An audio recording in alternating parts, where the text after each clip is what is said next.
go live here. I like to talk out loud so I make sure I'm doing all the steps correctly. All right, so we're almost live on YouTube. All right, we're live on YouTube. Awesome. So now I'm just going to get us live on Zoom. I'm going to share my screen. Let me know when you can see my screen, everyone. We can see it. Thanks. Got it. Perfect. Okay, so now I'm going to go live here onto the cloud. And we're live. So hello, everyone. Welcome to another Chat and Learn here with Power to Fly. I'm your moderator today, Mariella Marie, and I'm super excited to speak with you all today. I really appreciate everyone who has taken the hour out of their day to join us live. This is being recorded, so I really encourage everyone to, turn your cameras on for visibility's sake. I've muted everyone upon entrance just to avoid any background noise, but I will sound like a broken record by the end of this chat. I want everyone to know that we would love for you to participate. We would love for you to share your voice, which brings me to just a couple of housekeeping rules that we have here. So again, this is not meant to be, something that you watch and have people speak at you. You're joining us live, so we value your opinion. We want to hear your feedback. We want to hear your responses. So please turn your cameras on if you feel comfortable. I know that we're all in quarantine, so it doesn't matter if you've showered or not, if you have your makeup on or not, visibility is key. The revolution's happening, so we want to make sure we know who is, helping us progress here. And with that said, if anyone has anything sensitive that they want to keep anonymous, feel free to write to me anonymously in the chat box, and I'll flag it for our guest speaker to approach your comment. And then this is being recorded, so I really would invite everyone to be present, and you can watch this recording later on Power to Fly and take notes after. But let's just jump right in because we've got an hour together and you all have submitted some beautiful questions. I want to introduce our guest speaker. I'm going to pass the mic to Nekpen so that she can tell us a little bit more about herself. So Nekpen, how did you come to learn about Power to Fly and what are you excited to share with us today? Hi, Mariella. Thanks for having me. So I heard about Power to Fly through a women's network that I'm part of called the Female Founders Collective, which was started by Rebecca Minkoff. And it's just a great community where we share different opportunities with each other. And, today I'm really excited to talk about management, particularly from a lens as a woman. I think this is such an interesting time. And so I'm here to share more about my background. I'm a certified project management professional.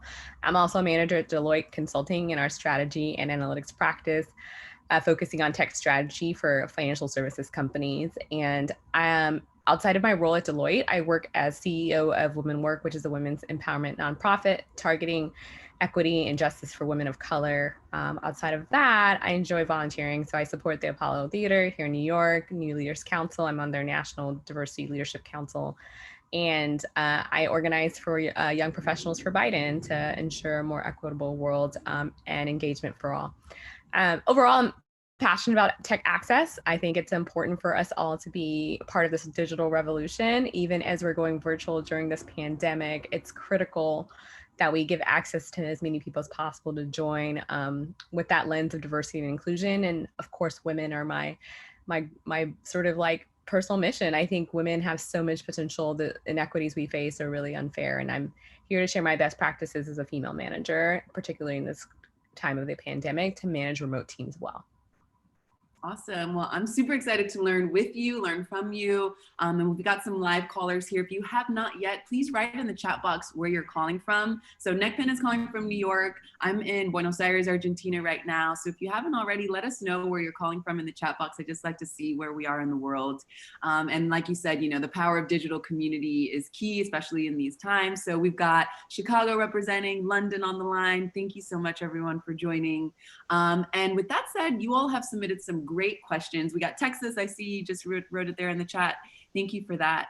Nekpen, you've talked a little bit about what you're going to walk us through today, but before we jump into the questions, do you want to go over some of these key objectives? Sure. So today we're going to talk about 3 key objectives. First, just practical tips and strategies for effectively managing remote teams. Nothing is sight of desk. We're not seeing each other face to face. Maybe virtually you will over Zoom, but even that can get tiresome. So what are some best practices you can put in place to ensure that your team stays both motivated and productive? We'll also learn how to maximize morale. So this idea that with a pandemic and our families at home with us, working from home can really take on a wellness tone. And I want people to, share with me some of the best practices I've observed for checking in with my teams and keeping morale high. And then finally, we'll understand how to maintain relationships in this new world we're in, right? We all know that performance is sort of table stakes. You have to have a relationship with people who are in your peer group, above and below you, to move the work forward effectively. So how do we maintain those relationships where we're all virtual and for the most part stuck at home and remote? So it'll be great to talk. And I want you guys to feel like you can be engaged throughout this conversation. Feel free to use the chat to drop any questions you have at all. Any responses that resonate with you, would also love to hear that as well.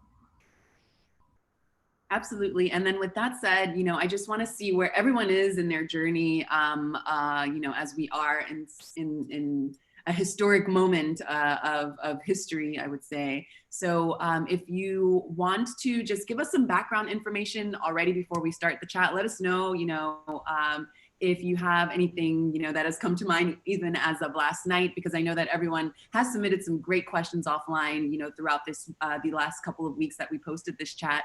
So if you want to give any background information, for example, I'll start. I was speaking to Nekpen offline, and she asked, why do I live in Buenos Aires and how long have I been here? I've been working remote. I've been blessed to be able to find remote work since 2012, when that wasn't even, a common thing. And so now, that basically on a global level, we're starting to join together, working remotely. I find that, I'm able to pull certain tips and tricks that I've just had to acquire on my own. So I would love to hear, where everyone is on their journey. If you can just write that in the chat box so that as Nekpen is going through these beautiful questions, she can, dive in deeper. And of course, you're welcome to unmute yourselves at any time as well. But let's go ahead and start with, this first round of questions that we have here that are going to really lean into tips and strategies to effectively manage your remote teams. So Nekpen, what skills have you developed when transitioning into a manager role to get people to perform at their best? Yeah, this is a great question. I think that the journey of becoming a manager has been very much a learning and evolving journey. And that's some of the things that I want to always share with women that I meet, that you don't need to think of leadership as some static yes and no of what a leader looks like or a manager should be. You really need to find that for yourself and for your personality. I say that for two reasons. One, I think if we look at the normative male structures that are seen as leaders, women might not find a lot of room for ourselves. Most women, research shows, are just more collaborative and more process oriented than sort of the gutsy, make the comment, make the decision on the spot that men tend to exhibit as leaders. And that's not a bad thing. In fact, companies that are run by people who are more integrated in their thought process and don't feel the need to appear a certain way call out the strengths of others a little bit better. So being a manager is a journey. I wanted to say that. Second, the other thing to keep in mind is that as you're thinking about transitioning into management, you really need to focus on, not just doing your role well, which is what an individual contributor typically does to report to someone else. They do that work well. They're very good at it. They know it well, but knowing a little bit more of a wider breadth and then thinking into the future of what that means for the work and the team that you're leading. So those are two things I wanted to start off with. That as you're thinking about transitioning to management, reflect on your journey of what it means to be a good leader for you personally, and reflect on what it means to move from being an individual contributor to thinking about team and the wider goal for your network and your team as well. My skills that have developed as a result of being in a manager role, I'll talk in two parts. One is the formal world of people, right? Like people-centered work is important no matter what space, whether virtual or in person. So that's one area I want to touch on. And secondly, this idea of the virtual manager can look very different, right? So one of the things that I want to just call out is if you have not been a manager to date and you're starting as a manager virtually, relationships are everything. I think management is mostly about taking care of people and understanding where they are in relation to the mission. So whether or not they're strong at something, they're weak at something, they enjoy what they do, they're motivated, they feel empowered. All these things are questions you have to ask of your people, and it takes getting to know them. So as a manager, I've learned it's important to focus on the people on your team and what motivates them the most. and what they understand their role to be. If they don't have a strong motivation or sense of understanding, we can talk about tips of how to get that up. But knowing your team well is a good place to start. Another skill set is just to project manage. So you are in charge of everything at the end of the day. I mean, I know we delegate for folks to support the work we're doing. We assign roles and owners typically on a team. But at the end of the day, the buck stops with you. That means if someone's not making progress, someone's not doing well, they're not delivering, it reflects on you as the manager. So as a manager, I've learned to take that ownership on multiple lines of effort, not just the effort that I formerly owned myself and just sort of was tunneled in. So whether that's something you're really good at or something you're not good at, it's important to know and have awareness deeply of what your team is working on and where their progress is, because it stops with you. So skills I had to develop that I didn't know before as a manager. I was already project management certified, so that was helpful, right? So I can definitely move multiple lines of work forward. I can check in with a team and know how to sort of run them through progress for short-term and long-term goals. But I didn't always know how to give good feedback. And I'll share my points on feedback later on in this conversation because somebody explicitly asked that question. I had to learn how to give good feedback in a way that was constructive and helpful. Also thinking about my talent development model around my team. What is the long-term goal for this person? Are they going to be in this role forever? Is it a 3 to 5 year commitment? Are they thinking about leaving because they really don't enjoy it? Thinking about the talent pipeline that's underneath you is critical as a manager, because that way you're better able to identify the right types of projects for people. And then you also know where your weaknesses are on that team, so you can round it out with either new staff or something that you need to go learn, because it stops with you, as I mentioned earlier. So those are some of the skills that I've had to learn as a manager. Happy to expand on as we continue. There's a lot of great questions here. Yes, yes. And I love that you the first part of your response, you were reflecting to yourself. You were saying, come back to yourself. What do you want? How would you like to be led? How would you like to consider, yourself within the team? And then you took it out, to the butterfly effect, and then how can you be responsible for more people? I often bring up emotional intelligence and the importance of emotional intelligence in the workplace, and especially in the world of tech. I feel like there's a lot of opportunity to bring that back. And I feel like your response, or not to bring it back, to incorporate it, in general. Yeah. I feel like your response definitely hits the nail on the head with that. You didn't blatantly say emotional intelligence, but that kind of putting yourself in other person's shoes. And I love that you also have have been certified to lead with project management. Do you have any recommendations on if people are looking for that kind of certification, or if it's necessary or not? Mm-hmm. Yeah, I think there's different degrees of learning project management. I will start with sort of like I would say industry standard is PMI. It's a company that does full-scale project management certification. You have to study for months for the test. You sit for 4.5 hours every couple of years to take an exam about what it means to have a project lifecycle, what it means to move work forward, to become and at Deloitte, I'm technically a Scrum Master. So I'm leading weekly and daily stand-up calls to help check in with multiple stakeholders on large teams. And so PMI is really a good standard. There's also Lean Sigma, where you can learn other types of project lines to move things forward.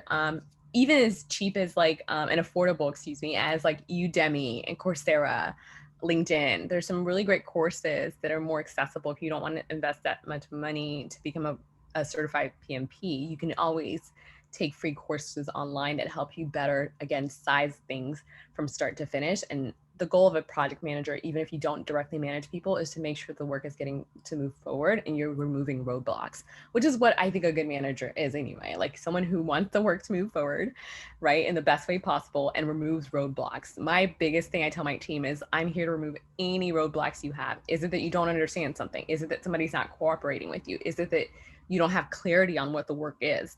I'm here to remove that challenge so you can shine as a professional. And that's my coaching model. That's my personal leadership model. So PMP is a great way to move work forward. It's not necessarily going to be people centered in terms of the EQ you talked about, but it's a good place to start. Yes. And hi, Rose. Thank you for turning your camera on. I see you. I appreciate you. I'm just going to flag some things that Rose has written in the chat box here. So the question is, did you go into consulting with the mindset of staying 3 to 5 years, or had you wanted to get into the managerial role and hence why you are where you are now? Yeah. That's a great question. I'm one of those people, I follow more of the work topic and the kinds of questions that are being answered, not so much roles, which is fine. I think people are different. Some people want to always see, incremental progress. That's their biggest motivation, right? Like they want to make sure the work is recognized and rewarded and they're promoted. For me, it's always been like, what kinds of questions do I get to ask and answer in this role? And so I followed consulting because I knew that I wanted to move from being a financial services professional, just knowing the subject matter of finance, to actually solving problems for large companies that also have the same mission of solving financial services needs. So I follow the questions. I've also worked for political campaigns with my analytics background. I've worked in education and with analytics. That's where I started my career off, actually. And so for me, it's the types of questions that I'm asking as the questions get bigger and more impactful, the teams get larger, I get motivated by that. And not so much knowing I wanted to be in consulting. I just kind of landed in consulting because my executive coach told me, like, you move your job every 3 years because you get bored. You should try consulting because they do different things every year. So that's how I ended up here. Yeah. That's great. Good question, though. Yeah, thank you, Rose. And then her follow-up question here is, do Big Four companies like Deloitte recognize project management courses on Udemy and Coursera? Yeah, so the funny thing is, I would say consultants, we're not hired because of what certifications we have typically. It doesn't really matter. It's your experience. I will be very honest. And I'm happy, Rose, if you want to connect with me on LinkedIn, I have an open Calendly. You can schedule one-on-one time with me. I'm happy to dig into Big Four life. Yeah. And what it's really like on the inside. But I think it's important to talk about the projects you've led and the experience and impact you've delivered, and less so certification. When you're in college, that's good. But as a professional, I think it kind of changes, right? Because we do a lot of our recruiting out of college. And so students will stack up on certs, which is great. It helps them stand out. But as a professional, like, what kinds of projects have you led? What kind of problems have you solved? What kind of teams have you built? Those are the types of things that are part of our promotion cycle. So that's sort of where I would, again, be happy to get into more details around. Awesome. And so, yes, feel free to connect. Can the rest of our live callers also connect with you on LinkedIn? Yes. Okay, great. So I'll invite everyone also to connect with me. I think that now it's definitely key to, like, get that network flowing, especially on, like, in the digital world, just because, we're confined and we are limited to a certain extent, but then we have this whole digital space that can really help open us up. And I really appreciate you approaching it with emotional intelligence, and also, focusing on what you, helping other people shine. I love that you said that. So I appreciate that. All right, let's move on to this next question. Since going remote, my team struggled with overscheduling. How can we effectively manage conversations that happen at desk side without packing people's days? Yeah, this is a great question. I think that this question gets to the heart of the challenge of working remotely, in the sense, or one of the challenges, I should say, in the sense that, like, conversations that would have taken like 5-10 minutes now really will need to take more effort to clarify. And communicating can seem like a challenge. In my firm too, we have something called Zoom fatigue that everyone's kind of like been put on notice about, right? That everyone's scheduled and overscheduled because we're trying to do it right with the right conversations, but then it's also eating up a lot of time and stretching out our days. For families, it can be a challenge, right? Because people want to spend time at home really feeling like they're with family, not just online and at their desks and computers all day. So definitely, hear the question here. I think one secret that I want to share that I actually learned from our CEO at Deloitte, and I've been really trying to improve upon this in the last several months, is this idea that, one, not everything needs to be a meeting. It's okay now to take more than 2-3 emails to clarify things. It's okay. We used to not be able to do that. We were told if something takes you 3 emails, you need to walk over there and just have a live conversation, and you can't now. But one alternative is to make sure that you use other means, like, text message. I'm texting my clients more nowadays, which is crazy. I would never have done that before, right? Just to clarify little things. I'm on company chats a lot. I used IM as another alternative outside of email to clarify something. If you don't have to put a 30-minute stop on someone's calendar, I would ask everyone to really reconsider. And the way you train your team to do that is to decline. I'm sorry, like, it seems very harsh, but like for me, I've had to just decline and reply and say, can you set up 10 minutes instead? Can you IM me about this? Can you text me about this? And I think, pushing back a little bit, as long as you do it with grace and with some context to why, it'll help people get into a new habit of interacting with you so it doesn't run your day too long as a manager. You got to be able to set that narrative that there's alternative ways of communicating in this new age, not just setting up a 30-minute meeting, because that's what we used to do, right, out of habit. Another tip that I learned from our CEO at Deloitte, his name is Dan Helfrich, amazing guy. He talks about huddles, this idea that a 15-minute huddle at the start and end of every day will set your team up for so much more success than just going into the day assuming everyone knows what's going on and assuming everyone is ready to be successful, because otherwise they'll start reaching out and stocking your calendar up. Then you don't have any alone time. I don't know if any other managers on this call have experienced it, where you don't have time to do your own work because you've been on meetings all day with other people and your clients. And then I'm doing my own personal work till 11 o'clock at night, getting back up at 7. It's challenging. And so I've learned to just, one, ask for alternative ways to connect, shorter meetings, IMing, texting, directly communicating instead of meeting. 2, those huddles, 15-minute at the start of the day, 15 minutes before we get offline, ensure everyone's comfortable with the way we ended up our day and we're ready for tomorrow. I think that's been really helpful. It's much better than setting a meeting for every single thing. On my 15-minute huddles, I talk about our agenda for the day. And some people think it's micromanaging, but for me, it sets my week up so much better. People feel like they have more guidance and clarity. I would just try that. If you also don't already do one-on-ones, that's why you might be getting meetings for specific topics. If you have a one-on-one set with your team, you'll be able to cover what their questions and concerns are. And that way they'll be more guided and not have to schedule everything for side of desk conversation that used to happen. So those are my tips. I love that. I have a follow-up question. So we're talking real time, and I love that you're putting it against like what used to be the normal, right? With 30-minute, blocks, and now, you find alternative ways to connect. So looking towards the future, how do you predict, or what would you like to see happen in the future regarding scheduling, so that, you can have your you time that brings, a stronger neck pen to work and a stronger umbrella to work, instead of being just like consumed with making sure that everything, by having your calendar filled, essentially. Yeah. I think that in the future, I think one of the things we're going to see, and I love what Microsoft Teams is doing. It's not an endorsement, but I really love what they're doing. They're putting workflows into Teams. So this idea that you can give me a status update of something without calling me, without meeting me every day. They've built that in. It's called Promote. I think it's called. It's an application. It's sort of like a Trello. I don't know if folks have used Trello before. It's a really great platform to move work forward, but it's a Trello meets Teams, which is a component that I've been looking for, because that way we can document everything that we discussed and people can just give me quick updates. It doesn't have to be a call every day. So that's something I'm hoping in the future will become more normal. I think some people find that really painstaking right now. I'm a documentation person, so I'm more than happy every day to write in my notes. But helping teams, particularly tech teams, to your point, where everything is really casual, like over documentation feels like a lot, unless it's for like development requirements. People are like, why do I have to write this out?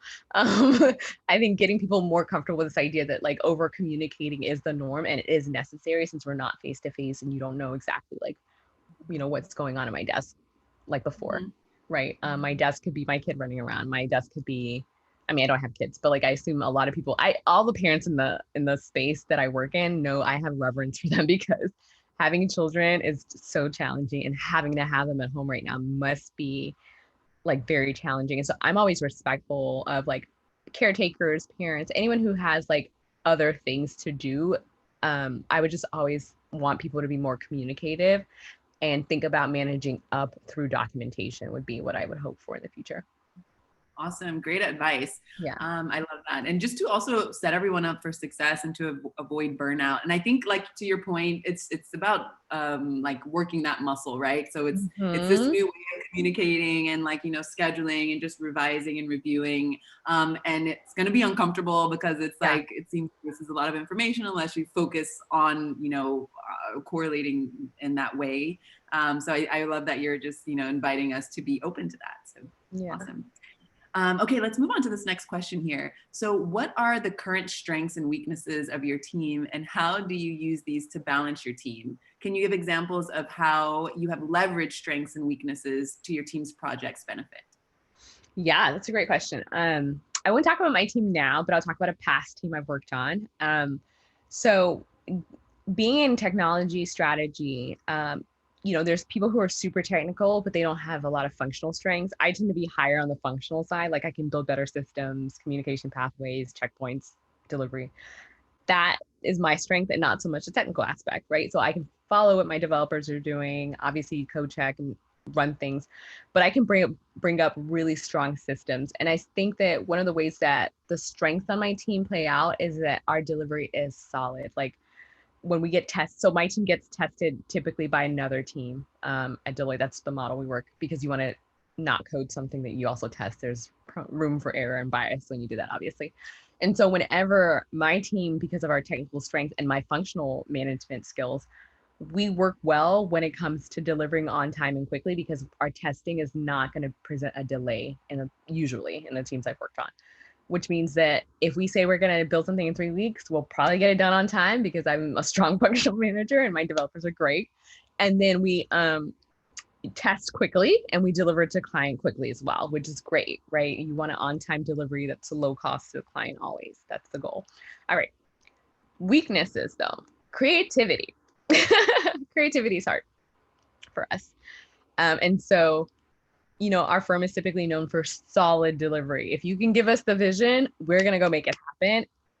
Do we come up with the vision as well? Sometimes not. So that's some ways that I am learning to be better as a manager, to be more creative and to come up with multiple options for something, not just what is typically understood as the best option from our lens at the firm, right? That's something I think we're even looking to collaborate with teams like IBM and Oracle and Amazon, who are building really cool products because they've got that vision, that creativity. Our firm is learning from them and partnering with them to get some creative edge.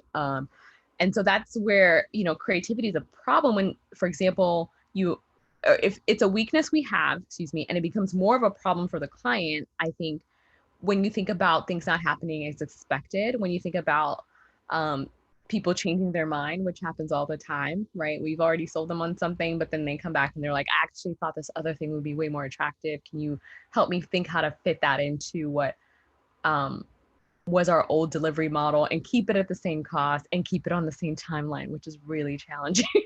And so I have to learn to be more creative, and I'm flexing that muscle now, right? And leaning into those conversations a little bit more than I did when I was younger, I'll be honest with you, to be able to still provide delivery with some creative perspective. And that's sort of where you got to know in your team where people are really good and where they're not. I also work with a bunch of other creative people at my firm, like the marketing teams and the digital teams. I'm not afraid to call people up and be like, hey, this came up. I don't know what the alternative could be. I'm not very good at creative things. Let's have a couple of powwow sessions. You give me ideas, ask me questions because I know the client really well. You can tell me some other experiences you've had from your creative narrative and background. Let's put it together and make a solution. And that's something you have to be able to do as a manager. Just know when you can't do it or your team can't do it and get help. I love that you are and that's not weak. I have to say something. That's not weak. I feel like people read that. It's like, that's so weak. You can't be everything for everyone. You've got to go to market together, Yes, absolutely. And I love that the key takeaway that I get from you, and I totally resonate with this, is collaboration. Collaboration is key when in doubt, yes. because I believe we're all born creative beings, and then we just kind of either we lose some of that because whatever in the world is happening, and we have to keep on a certain track. But I think that what's really hard that I find and that I see, especially in the tech world, is that creativity works in a different rhythm or in a different time, world of time. And so I always love that when I can propose, or when I have a manager over me who gives that space to either say, okay, let's connect these wires in this way, and let's do, like you said, a powwow, and let's bounce ideas off of each other and learn with each other. I think that's great because,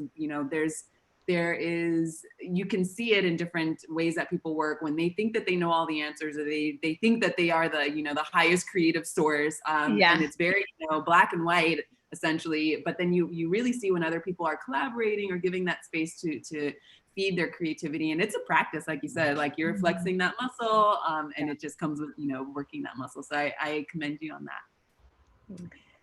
All right, so let's move on to this next question. How do you manage to keep an eye on a project's progress without coming across as micromanaging or checking in too often or not enough? Yeah, that's a great question.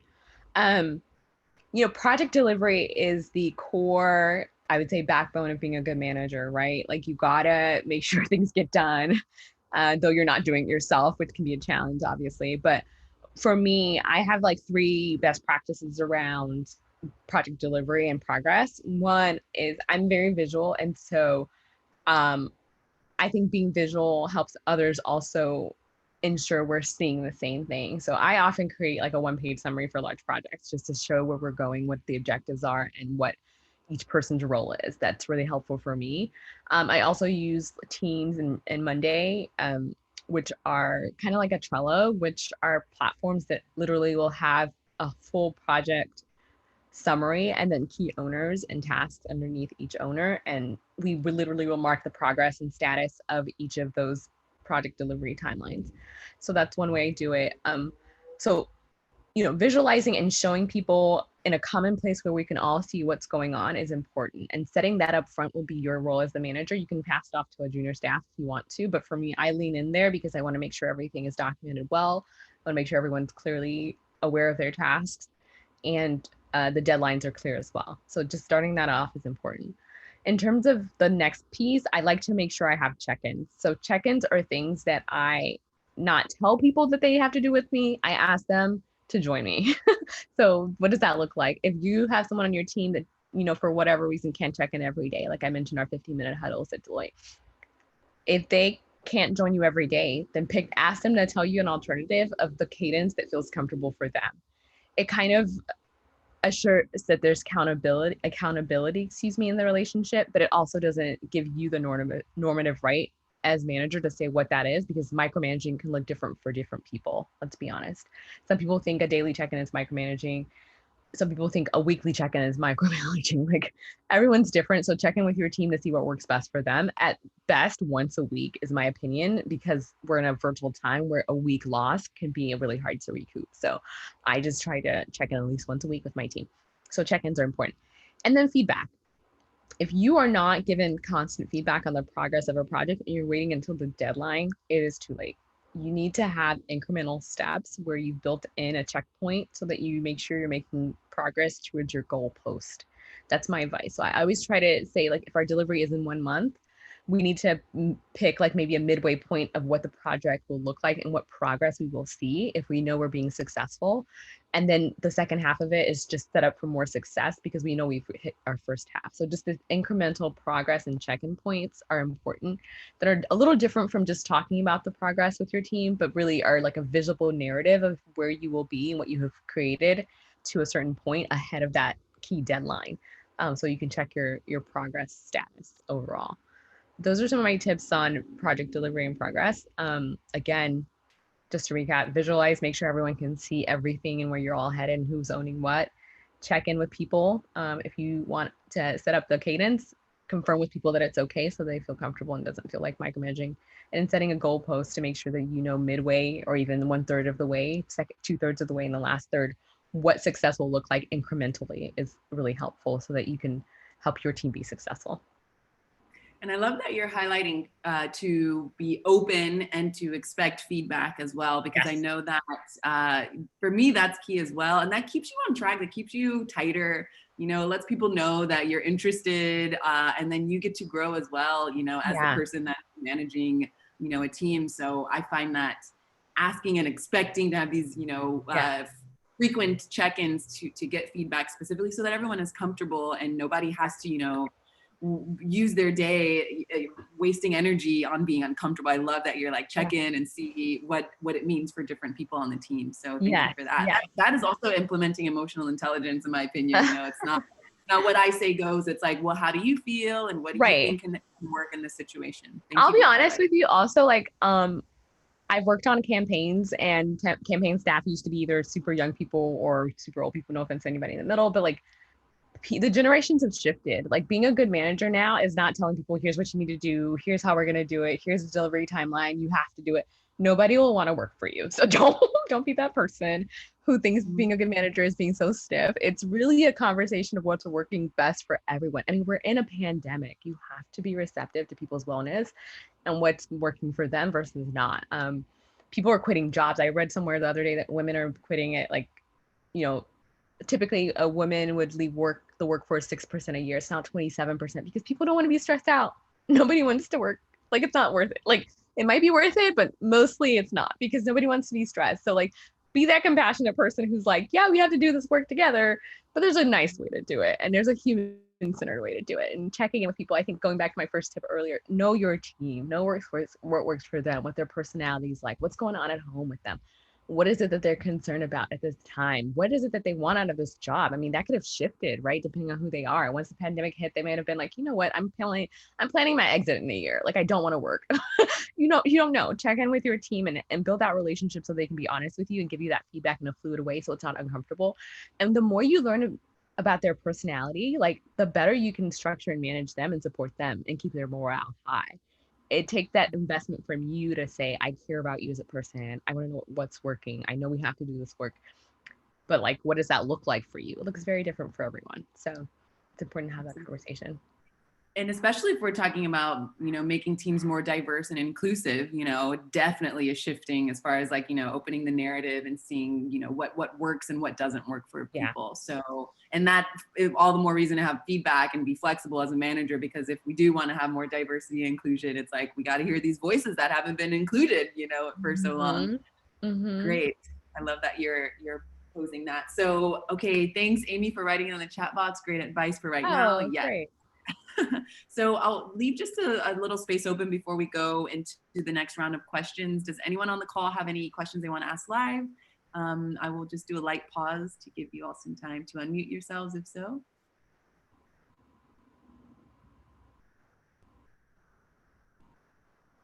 All right, so let's move on to the next round of questions. Oh, wait, Rose has another. I have more consulting questions. Awesome. Feel free to take yourself off of mute, Rose. Let's hear you.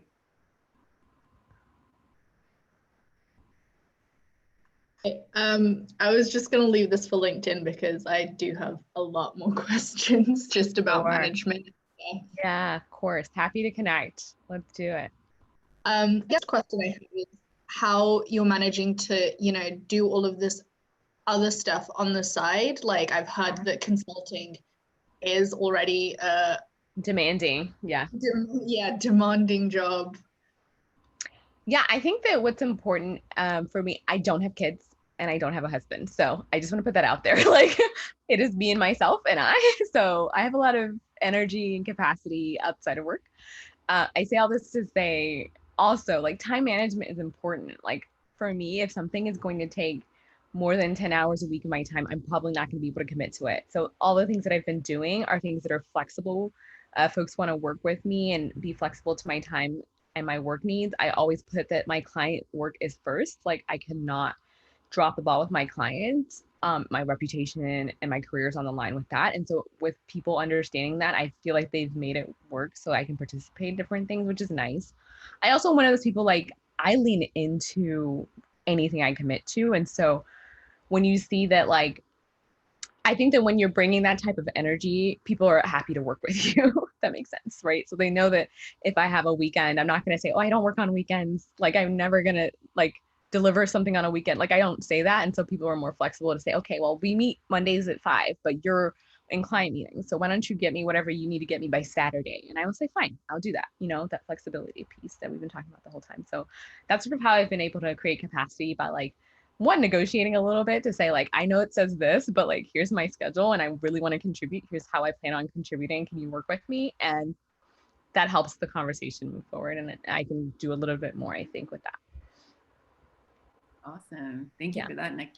Rose, did that answer your question? I know you're going to hit her up on LinkedIn to dive into more consulting questions. Okay. But yeah. Great. And I mean, feel free. We've got about 20 minutes left, so we'll run through some more questions on the screen here, but I would love to also hear from you, Rose. This is, you take the time here to join us live, so feel free. Yeah.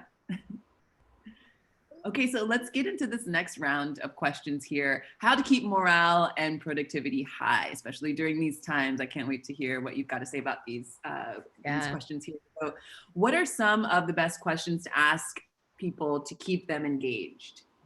Right. I think that this question may be sort of like when you're in a virtual meeting, it feels like, or maybe when you're working on a team that you don't get to see as much, probably. I think one of the things I just always like to ask, like, how are you doing? And I say that from both a professional and personal lens, intentionally and frequently with my teams, because I think it's important to always check in. Um, it's crazy how this pandemic has been super stressful, but I feel like my team's been more engaged because I've made it an intention to check in on their wellness. Um, I wouldn't have done that before. I mean, to be perfectly honest, like I would have probably kept it very professional and said like, here are all the things that are due. Let's talk about that and maybe have some flexibility in how we get there. But like to check in on them as a human, as a person, as a parent, as a child, as a caretaker, all these people in my network, like for the first time, I'm asking very personal questions intentionally. I think that's how you keep people engaged, because if people know that you care about them in a genuine way, they show up a little bit more for you. I found as a manager, if like they know that I'm invested in them, I'm always going to have their back. If they mess up, I'm going to have a very candid and constructive conversation with them. I think people appreciate that about my personality and leadership style, and so that's how I keep people engaged. Also, I'm a natural questioner. I don't know if you guys know Gretchen Rubin's like the 4 personality types. I'm a questioner. I ask questions all the time. That's how I know people like are engaged with me, is by asking questions a lot, and I don't shy away from sort of prying as a curious person. So I always try to ask, like, how are you doing? What's going on with your kids? What's going on with this project? How was your day today? Did you see this funny note from our manager? Isn't that crazy? Like, I just kind of lean in and communicate with people, and I think that's going to help because it gives them room to communicate with you back, right? And to share with you what's working, what's not working. I also try to ask people, like, is this approach good for you? Is a big question I ask as a manager, because I think getting people to buy into something will likely engage them to deliver for you in a way that just telling them to do it will. And so that feedback cycle for me is constantly a part of my personality style. And so I think keeping people engaged by saying, you know, how are you doing on a professional level? How are you doing on a personal level? How are things working for you right now?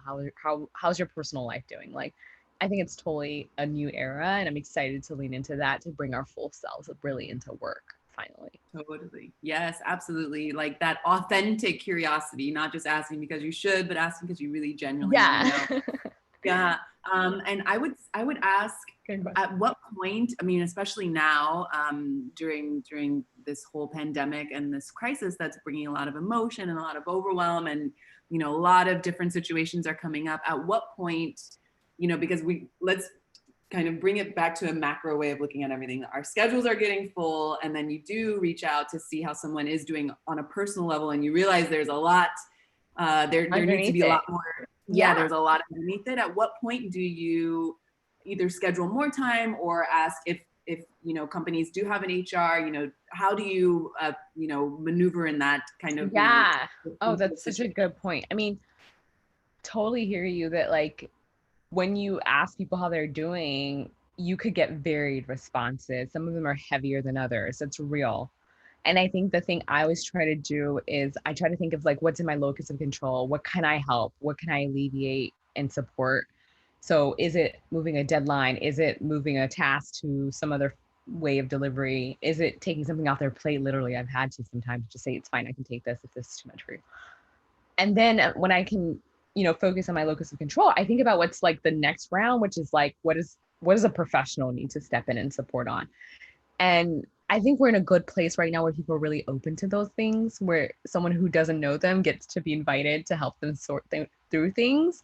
I don't know about you, but I've seen so many, you know, ads and apps and, you know, social media campaigns and wellness check-ins. Even my company as well, Deloitte's in beefing up our wellness support resources. I think all these things are so good for us in this time, and we just need to lean into it. So I always encourage my team to lean into wellness resources, whether it's like, you know, we get therapy sessions for free. We also have a caretaker benefit. We also have a family leave benefit. We have PTO flexibility.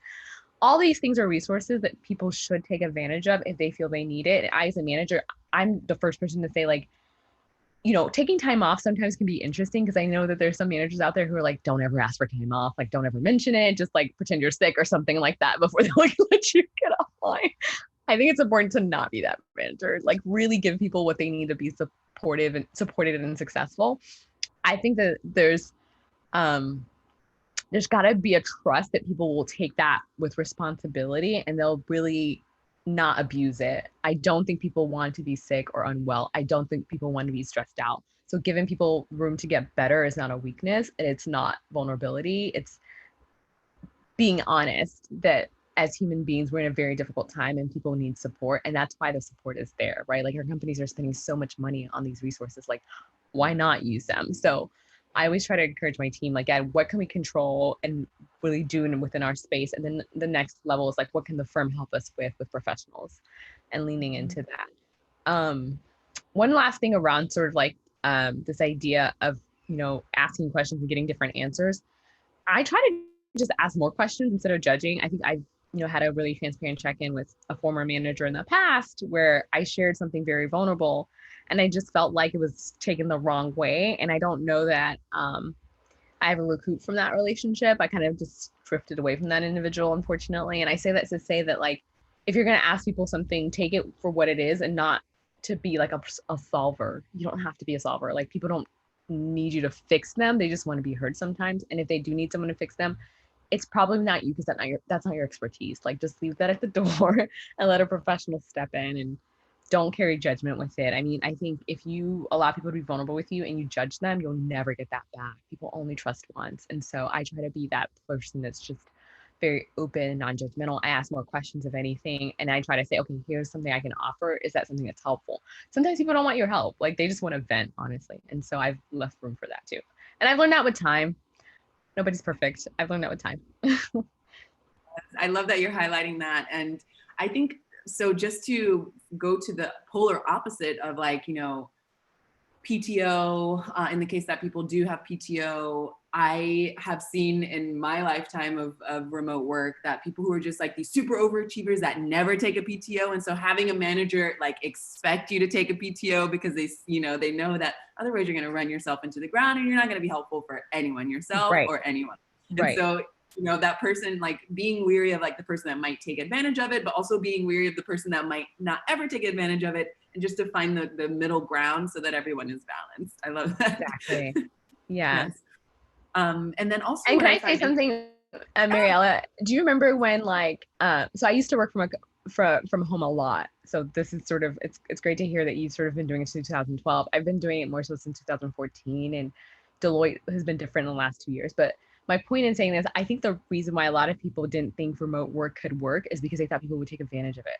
There's this idea of a mistrust that people can actually be productive, show up every day, give their best, and really stay dedicated and motivated if they don't have to come in the office. And I think this pandemic is really teaching us that we're going to have to find a way to make it work, right? We're going to have to trust each other a little bit more. We're going to have to let people have their life still while working remotely. I think it's such an interesting time, which is really cool. Absolutely. Absolutely. So I have a private message here. Have you had to deal with your remote team being in different time zones across the US because most people went home during COVID?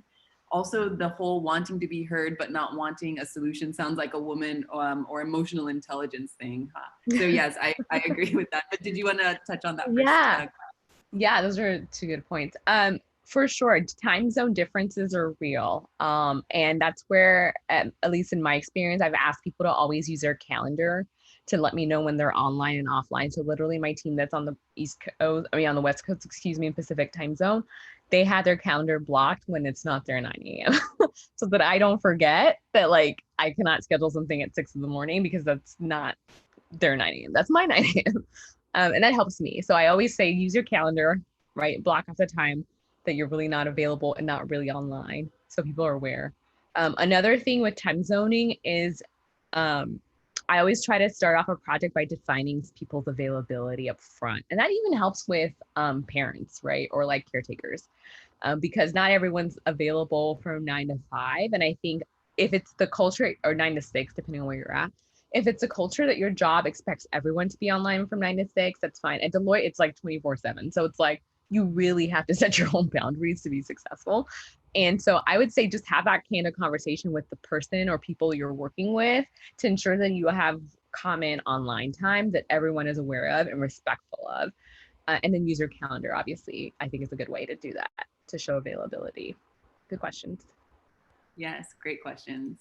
So we've got just about 9 minutes left. So we'll probably have time just for a couple more questions before we end this chat. I've learned so much. I'm so happy to connect with you also offline because let's stay in touch. I feel like yeah, totally. So let's move on to this next question here. So for virtual engagements, how do you set an agenda to balance speaking, discussions, and Q&A? Yeah, that's important. I think this is a new art we all have to learn, this idea of really keeping people engaged and keeping conversations moving and making progress virtually. I do a lot of public speaking because of my work with Women Work, my nonprofit. And so I've sort of learned there's a sort of a magic that happens when you're on in a conversation where even the speaker is not really just the expert. There's others in the room who have great perspectives. So I always try to invite people to join the chat. That is an important place to hold any thoughts, any questions, any concerns. Like, invite people up front to join you, even though they're not speaking, through the chat, so that they can react and have a space to put their thoughts. We used to call this the parking lot during like one-on-one in-person sessions, right? Where it's like something came up, I want to put it somewhere, you put it in the parking lot. The chat has become sort of that, but don't leave it there. Pick it up, right? Like, pause as a speaker. If you're sort of the expert in the room or the manager that's presenting, pause to look at that chat or get someone who's on your team to help you co-manage it, so that you are always addressing the questions that are coming through, because the point of you setting up that meeting is really to engage people, right? You're not just setting it up to talk to yourself or to have it be one way. You probably will have a better conversation if it's two-way. So invite people to join you in the chat. The other thing that I try to do is I build in pauses. So I build in slides that literally say additional questions or like any other questions, or, you know, if there are decision points that have to be made in different parts of the discussion or the meeting, I'll write out all of my decision points and put them at the appropriate point in my presentation so that people can be reminded, like, I'm presenting this information to this end, right? Here's the so what of what we're trying to get out of this conversation. Specific questions, considerations, decision points. That's something I always write out so that people know, like, I want them to engage with me in this way. I also, like, in order to build better virtual engagements, I start off with a specific agenda. I think it's important for people to know at the top of the call why you're scheduling time with them. Even if it's a casual conversation where you don't have slides, start off by saying, thank you for joining me. I'd like to cover X, Y, Z. Say that so people know that you're valuing their time, that you've gathered people for an intent, right? That's meaningful. It's not going to feel wasteful. So that's one. I also always like to end the conversation with next steps and owners. That's important so that everyone's on the same page. Even if you don't always do notes, we do notes in our company because documentation is critical with client services, right? But even if you don't do notes formally, always end the call with who's doing what the owner timeline looks like. Again, are you guys going to reconnect at another point? Are they going to email out once they're done with their first piece to trigger something else?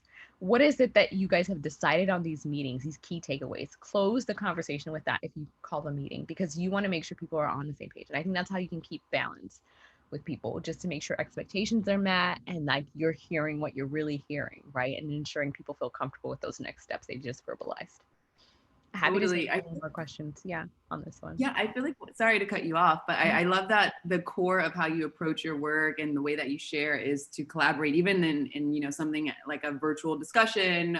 You know, of course, it's like you're not the one that's just speaking. You want to include other voices and other opinions and make sure, hold yourself accountable to that. And I think that's something that a lot of people can learn from. So I'm happy that you're practicing that in your own work. Yeah, great. Sure. So let's move on to this next question. I think we might have time for one more after this, but take your time, don't rush through it. What tips and strategies would you suggest to keep morale high? Oh my God, I'm a big fan of this. This is one of the things that, like, I told you guys I'm not that creative. I have a process for being creative because that's all I have is processes. So one of the things I like to do is once a month, I'll do something called a Fun Friday with my team. And once a month, I'll do a happy hour, which is typically on a Thursday night. Because some people like to go offline early on Thursday. So I do the happy hours Thursday night. Those are two tips I would highly recommend, because one, it gives people a chance to like let their hair down and be themselves. And it's funny how, like, when you sort of create space for fun and for play and for, like, you know, thoughts and reflections, you can keep work productivity high too, because people are feeling comfortable, they're feeling seen and appreciated. They have a manager they feel like they can communicate well with. I think that's really important. And that kind of has always spilled over to my project, believe it or not. Like after a happy hour, I feel like people are just so happy and positive, and even difficult conversations go over better if we have it after happy hour versus before during the week. So I always do once a month fun Fridays, and then Thursday happy hours are my tips for keeping morale high. Another one is like simple things like birthday recognition, right? If you know someone's birthday is coming up, and or they have another personal moment that's a highlight of their life, a marriage, engagement, a kid, a birthday. These are all things you can highlight that keep people really excited and want to work with you because they know that, again, you care about them as a person. That's, for me, morale is always tied to like, do I trust my manager? Do I know they have my back? Does my manager care about me? If people can answer those questions, research shows that like morale will be high on the team. So I try to be attentive to that with those couple of tactics. So let's bring it to this present time with all of the things that are going on in the world. You know, how have you found specifically in these times to speak to those things? I know there's a lot of curiosity for, you know, around race in particular, and around inclusivity, and you know, just about all of the resources that are being either exposed or taken away. How do you keep the morale high in these times specifically? Yeah, no, that's a great question. So I think that the Fun Fridays for us as of late have been about these critical topics about race and inclusion. And it's a fun way to do it. I mean, they're heavy topics, don't get me wrong, right? But I think for us, it's been really like, for example, we recently talked about our backgrounds on a call. I've never really done that. I mean, I've gone to dinner with my team when we were in person at least 50 times. We just don't talk about stuff like that. We talk about like, oh, did you see this in the news? Did you see this in the company, etc. So with these recent times, we've just really turned inward and asked people to share about their own journeys. And so for me as an African American, I was also born in Nigeria, so I'm an immigrant, which people can't tell because I don't carry an accent, but my name is interesting enough so they might know. And I got to share about my experience being an immigrant in America, and realizing how, you know, some constructs don't feel accessible or equitable. And you know, others in my team, they're from India, they're from Denmark. They shared about their perspective and their lives. And I think that this idea of making this moment relevant even at work is a good idea. Leaving room for people to share how they're feeling, how they're reacting. You know, I was protesting and I told my team I will not be online today. I'm going to go protest for this thing that matters to me. And seeing the overwhelming feedback where people were like, really, that's amazing, thank you for sharing, do it. Like, you know, and I can be honest with you, I haven't always felt comfortable saying something like that in the past. I might have just been like, oh, I'm sick today, I'm not going to be online. But I know my manager cares about me, right? So this idea of my manager caring about me has prompted me to be more transparent, has prompted my team to get closer, right?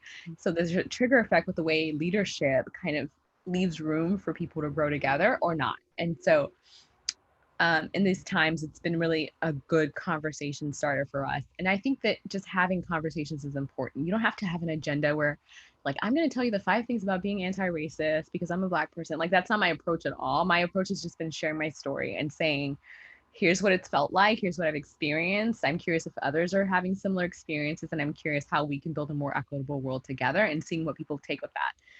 People have asked a lot of questions about me because, you know, I'm one of few Black people at my firm. Our firm is not very diverse, I'll be honest, and Deloitte knows this, so it's fine. So like being a person of color has been interesting as well, because I think our firm leaving room for those conversations has really inspired me. Now I want to work for Deloitte for a while, right? Like I want to be like myself, but also like committed to the cause of the firm because I know the firm cares about me. Again, back to this people-centered leadership is a really interesting time to be in. And I found that like people respond well to that. Yes. Oh, what a great note to end this chat on. I've learned so much with you. I'm happy to connect with you offline. Rose, feel free to connect, and everyone else who's listening now. How do we find you on LinkedIn? And then let us know anything else you're excited about so we can support you in your work that you're doing with Deloitte, or, you know, with this nonprofit. How can we find and support the nonprofit? And again, thank you for sharing time with us today. I really appreciate you. Thank you. So if you want to connect with me, I'm Nekpin Oswan on LinkedIn, just as my name appears here and on the site. If you want to connect with Women in Work, we are on Instagram. That's where we sort of cross post everything we do. It's at Women Work, so women plural and work with an E. You can go to womenwork.com if you're interested. We also have a LinkedIn page where we share resources and professional opportunities at Women Work, the company. So we'd love to stay connected. I personally am excited to connect with you all. As I shared, I'm doing these really cool coffee chats right now during COVID because I'm wanting to learn how women are adjusting and I'm wanting to share best practices and also learn myself. So please reach out to me, message me on LinkedIn. I'll share my Calendly with you. I'll also drop it here in the chat so you have it and you can schedule a half hour with me anytime that's available. I'm flexible to connect. And if you ever have a tech problem, call Deloitte. Call me and call Deloitte. We will help you. Go ahead, Rose. When you said coffee chats, like, are you actually going out for coffee or? No, they're virtual. Good question. Okay, they're on Zoom. Zoom coffee chats. So anyone can access it anywhere in the world. Great. Yes.